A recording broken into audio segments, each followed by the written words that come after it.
嗨，大家好，我是坦平叔，今天是2025年4月29号。这一期啊，咱们继续胡聊胡适、胡指、胡威还有胡一进老师啊。今天啊，这个 A 股三大指数啊，继续是这个微幅下跌。截至收盘，沪指跌0.05%，深成指跌0.05%，创业板指数跌0.13%，北证50指数涨1.24%。两市啊，全天成交额是1万亿，个股呢涨多跌少，一共是3556只个股上涨，1670只个股下跌。这个考虑到前一阵子啊，每天都是小阳线，连拉11根小阳线最近呢这几天呢是连拉这个小阴线，再结合这个成交额啊急剧萎缩，这个老股民啊应该能看到这种走势啊还是非常危险的，也就是预示着后面啊这两个交易日啊，或者是节后啊，很可能也比较大的这个回调或者跌幅啊。这个只是从这个胡适啊这个形态上看，还不是说从它的这个根本原因啊、内在的这个什么因素啊，只是看这个盘面这种感觉啊，这老股民应该能够感受到这种走势往往后面酝酿着这个暴跌啊。作为这个小散户啊，还是要注意啊。这个胡适这种走势啊，大家都知道，是有一只看不见的手，或者叫国家队吧，把这个金融股啊已经拉冒烟了，所以走出这么一个形势，岌岌可危啊，叫山雨欲来风满楼。这个日经中文网啊，他今天刊登一篇文章，他认为啊，中国股市依赖国家队或曾局限性。他说，中国股市行情显现出坚挺走势，尽管中美关税战导致市场对经济减速的猜测增强，但上海证券综合指数跌幅却小于日美指数。这个显然啊，这个特朗普也看到了，咱们这个资本市场那是顶住了这个关税战、贸易战的这个压力啊。但是日经中文网他说啊，其背后原因在于国家主导的支持措施。4月，中央银行为鼓励企业回购股票所提供的低息贷款金额达到历史最高水平。市场上也有声音指出，依赖供求关系存在局限性。说啊，美国总统特朗普于美国东部时间4月2日下午公布了大规模对等关税的详情。从之后中日美主要股价指数的走势来看，中国上证指数跌幅较小，从2024年末至4月25日跌幅来看，仅下跌1.7%，与美国标普500指数就是下跌6%啊，日经平均指数下跌10%相比，显得十分坚挺。日经中文网认为啊，这一切啊都是国家队所为。新浪财经报道啊，说专家称中国股市步入不贵牛。今日李大霄表示，中国股市将步入不贵牛，呼吁坚定信心，稳定市场，用稳定股市来支持国际经贸斗争。这个李大霄啊，他拍了个视频，咱就不那个了。这个李大霄大家都知道啊，婴儿底什么幼儿底，李大霄这10来年啊，发明了各种底部啊，论证啊，胡适永远是在底部。自从这个去年9月份呢，胡适反弹以后啊，李大霄好像就改成什么无量牛，什么信心牛、科技牛，一大堆啊。最近又来一个啊，不贵牛。他这个不贵牛是从哪儿来的呢？今天啊，这个外交部啊发布了一个短片，叫中国不贵，中国不退。大家看视频啊。你听说过台风眼吗？看似得到短暂的风平浪静，实则是引君入瓮的致命陷阱，酝酿更加猛烈的腥风血雨。美国掀起全球关税风暴，又专门排除中国，对其他国家玩起90天缓刑的游戏，胁迫他国限制对华经贸合作，就像暗藏杀机的台风眼。向霸权低头就如同饮鸩止渴，只能陷入更加深重的危机。美国曾以日本半导体倾销为名，重拳打击东芝等企业，之后又以广场协议逼迫日元升值，使日本经济陷入长期低迷。美国还以长臂管辖作为武器，强行肢解法国工业巨头阿尔斯通，让法国痛失一度领先全球的支柱产业。历史已经证明，妥协退让难求网开一面，卑躬屈膝终止步步紧逼。中国不贵，因为我们深知，以斗争求合作，则合作存；以妥协求合作，则合作亡。中国不退，弱国的声音就有人倾听，霸权的欺凌就有人阻挡，世界的公理就有人守护。一切反动派都是纸老虎，美国不代表全世界。美国贸易在世界占不到1/5。当世界同舟共济，美国就只是小船孤棚。帝国主义者都很傲慢，要是讲一点理的话，那是被逼得不得已了。可以想象，美国还会出尔反尔，待价而沽。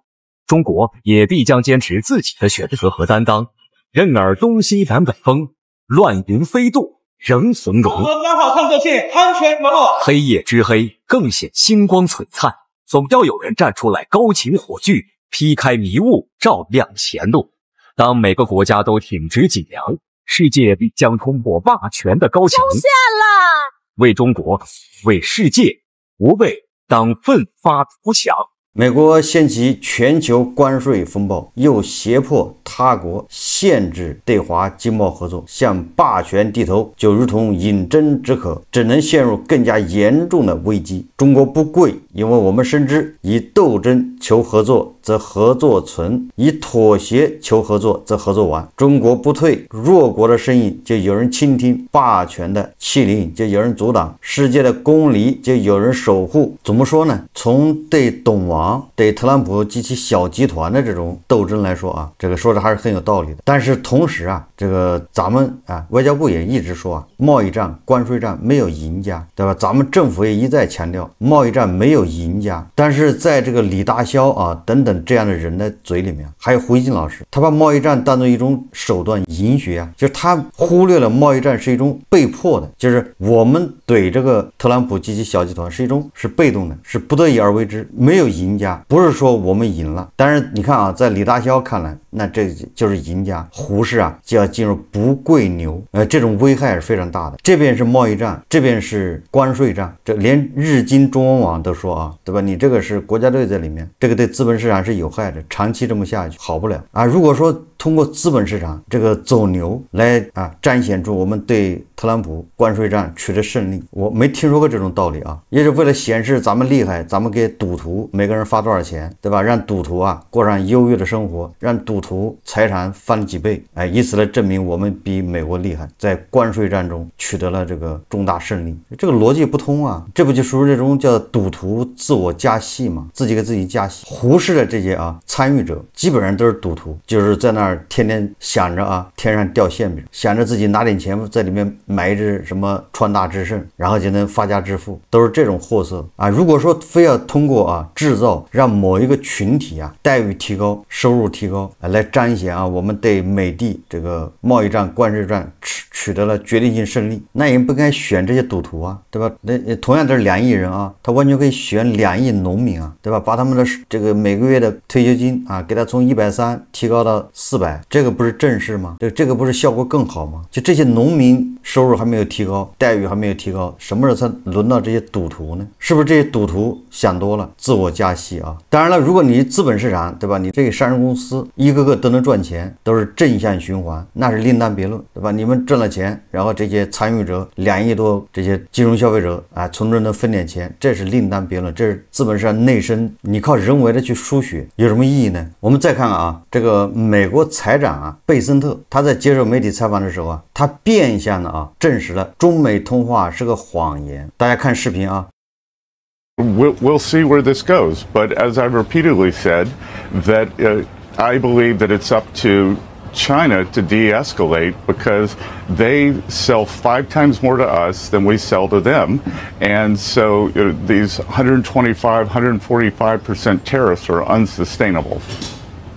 We also hear about all the different countries that may be ready to deal on some level.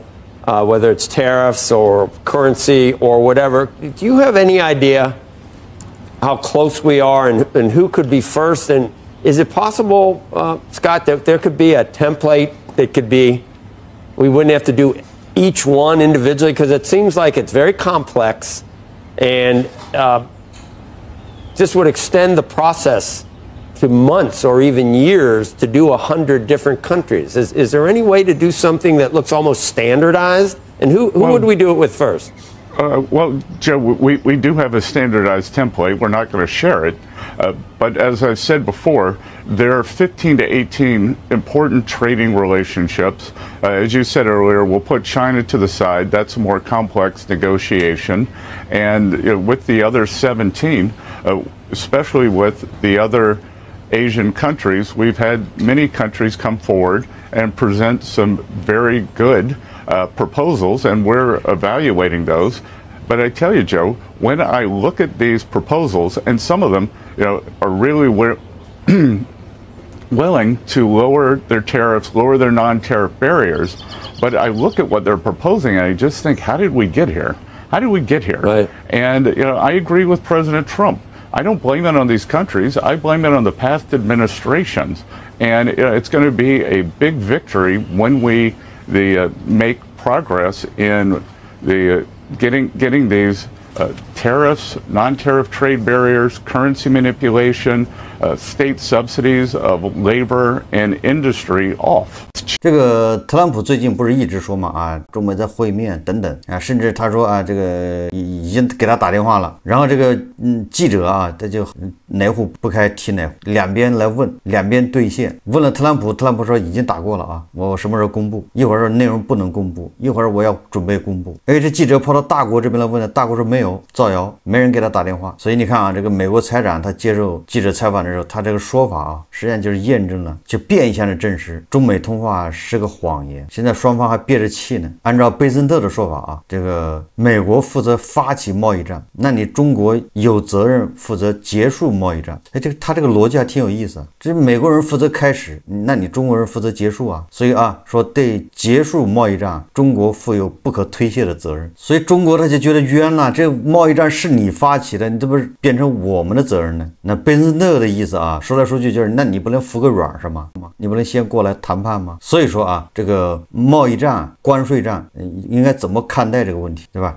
虽然咱们支持反击特朗普和这个小集团，但是要清醒的认识到，这个反击是有相当大的代价的，没有什么赢家，实际上是两败俱伤。虽然反击很有必要，但是对吧？早日谈判，早日达成一致，这个更有必要，也就是早日结束贸易战呢，这个才是正事才能促进经济发展。这个咱们的资本市场这些乱象咱们说的比较多。今天我们在看最高检察院发布的第55批指导性案例，这个最高检和最高人民法院经常会发布这种案例这案例就是供各级法院、各级检察院去学习的典型案例。这个上海市检察院第一分院、上海市检察院办理的叫甲皮业有限公司周某等欺诈发行债券马某出具证明文件重大失实案披露。这什么个案子呢？就是为满足债券发行要求，公司直接 PS 做起假账，虚增上亿元营业收入和净利润，最终因无力偿付债券本息，造成投资人重大经济损失。这个有点像那个恒大发行债券，然后这个普华永道给他审计，后面不是证监会给出处罚吗？有点像这个最高检察院发布的这个典型案例里面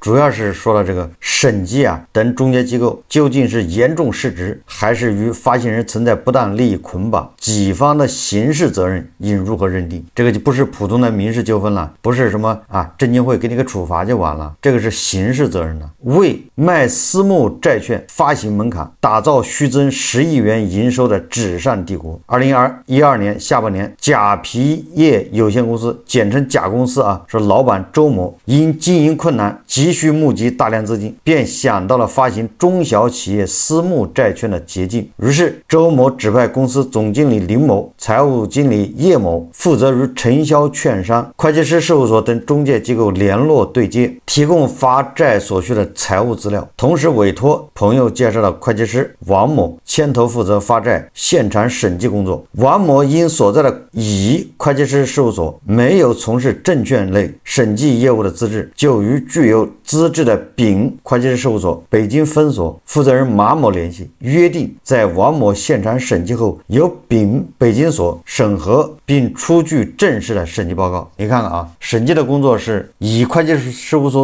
所做的，但是因为他没有资质，所以他要用丙会计师事务所北京所用他的这个背书、他的公章、他出具，你说乱不乱吧？按照相关规定，发行私募债券需要企业的资质、财务指标、资金用途合规性等各项硬指标符合条件，只有迈过门槛，证券交易所才允许备案发行。但现场审计过程中，一道难题摆在了几个人面前，甲公司实际财务状况并不符合债券发行要求，可以根据发债规模调整公司财务报表，以此增加营业收入和净利润。几人一拍即合，算起了财务造假的歪账。经周某同意，林某指使叶某篡改了记账凭证、会计报表等财务账套数据，并编制了虚假纳税申报表、财务凭证等财务资料。这场数字魔术还需要托儿。会计师王某明知甲公司实际财务状况不符合债券发行要求，却仍制作出内容不实的现场审计底稿。经过包装的财务数据很快被送到了丙北京所负责人马某手中，他未核实原始凭证，直接依据现场审计底稿出具审计报告，最终形成目的说明书，虚增甲公司营业收入 10.56 亿元，净利润 1.45 亿元。你看这个数字就达到了这个发行债券的这个门槛。2013年2月5日，经深圳证券交易所备案，丁证券公司发行甲公司非公开发行2012年中小企业私募债券，共募集资金 1.5 亿元，7家认购公司满怀期待。2年后甲公司在支付了前3期利息共计2100万余元之后，无力偿付本金和剩余利息，造成投资人重大经济损失。这个案子作案环节众多，犯罪手段隐蔽，资金流转复杂，案件线索出现时，证据如同散落的拼图。这个上海市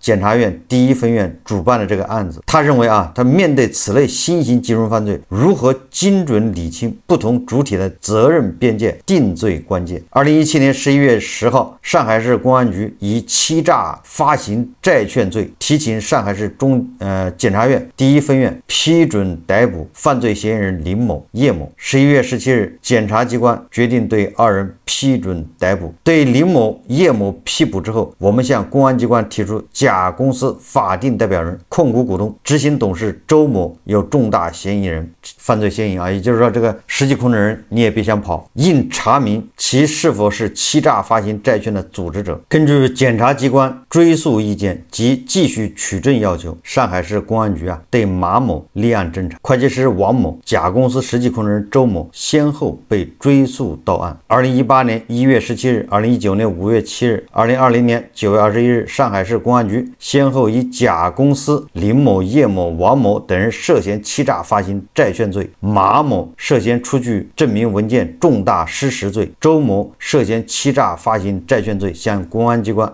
检察机关移送审查起诉。法院一审判决认定，被告单位甲公司犯欺诈发行债券罪，判处罚金450万元；被告人周某犯欺诈发行债券罪，判处有期徒刑4年6个月，连同前罪判处刑罚，数罪并罚，决定执行有期徒刑11年，并处罚金34万。被告人林某、王某、叶某犯欺诈发行债券罪，被告人马某犯出具证明文件重大失实罪，分别判处有期徒刑3年至1年6个月，部分适用缓刑，对王某、马某并处罚金。惩首恶，打帮凶，让造假者付出代价。这个里面不光是对这个实际操作的人，对这个公司对这个公司的实际控制人都进行了处罚，坐牢刑事责任。关键是对这个会计师事务所这个马某判处出具证明文件重大失实罪，也判了1年多，而且还处以罚金。所以说这个你帮别人做假账，或者你作为审计机构，你要跟这个你的审计对象上市公司沆瀣一气，你帮他做假账，这是要坐牢的，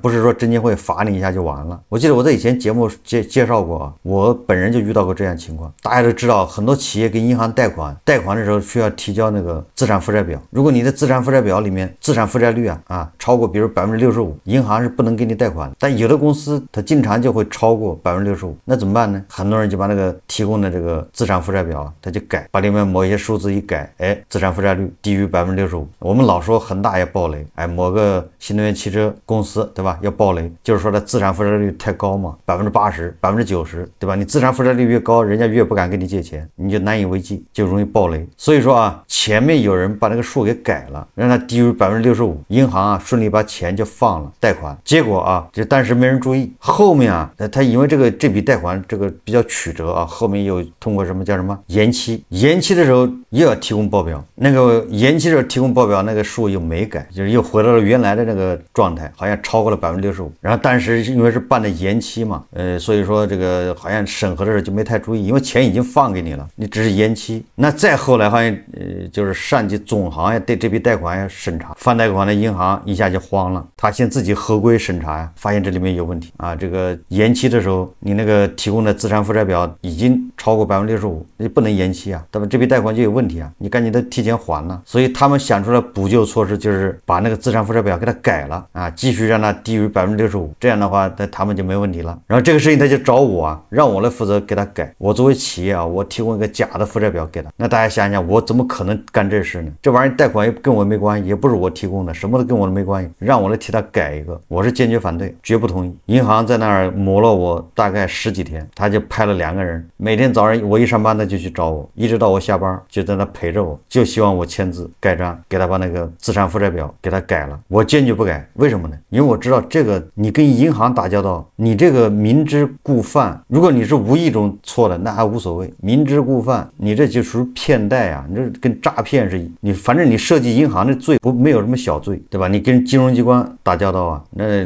哪个都是大罪重罪，我是坚决不配合。但是咱们湖市5000多只上市公司，5000多家对吧？这么多审计机构，像这样的事情能少得了吗？少不了，恐怕是叫见怪不怪司空见惯。很多人他是糊涂胆大就是刚才这个检察院公布的这个案件里面，如果这家公司他后面经营不错，他把这个还上了，没人告，这事情过去了。他是因为暴雷了，对吧？还不上，人家报案举报，对吧？说你这个造假，你这个财务报表都是 PS 出来的，10亿营收都是假的，所以你欺诈发行。我们再联系到这个恒大，现在是证监会，对吧？给他定了性，他后面应该是这个司法移送司法，到底什么情况还不知道，有没有构成这种诈骗。也就是说咱们资本市场这样的事情恐怕比较常见。所以说这些事情，如果你得不到杜绝，得不到治理，对吧？给大家投资人所依赖的这些财务报表都在造假，都是靠 PS 出来的，那你哪来的牛市呢？你都是弄虚造假，对吧？只有散户投进去的钱是真的，其他都是假的。那这个市场能走得好吗？能走得远吗？这样的市场还叫什么不贵牛？这不就是白日做梦吗？好，这期节目我们就聊到这里，感谢大家收看。如果喜欢我的节目，欢迎订阅转发，也可以在下方留言评论，谢谢大家。